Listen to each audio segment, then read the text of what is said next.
çoktan, izi kaldı kalpte, camımın damlasında.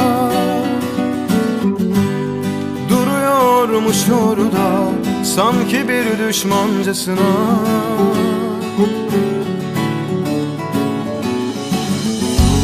Sevemez misin, aşkı bağlayamaz mı gönlümün bahçesine?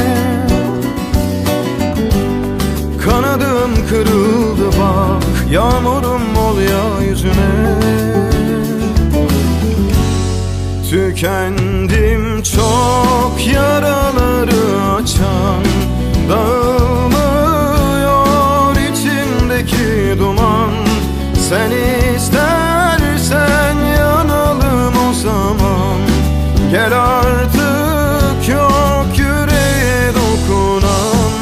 Tükendim çok, yaraları açan, dağılmıyor içimdeki duman. Sen istersen yanalım o zaman, gel artık yok yüreğe dokunan.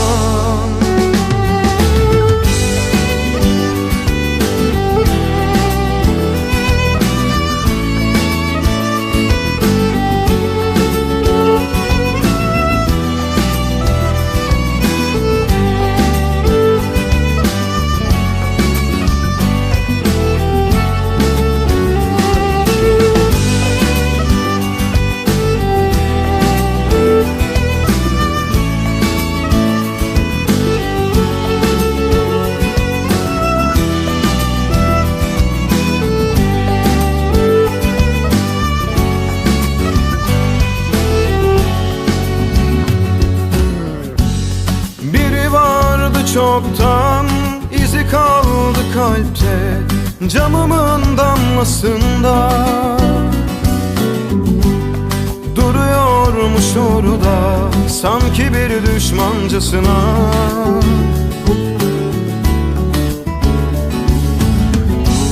Sevemez misin, aşkı bağlayamaz mı gönlümün bahçesine?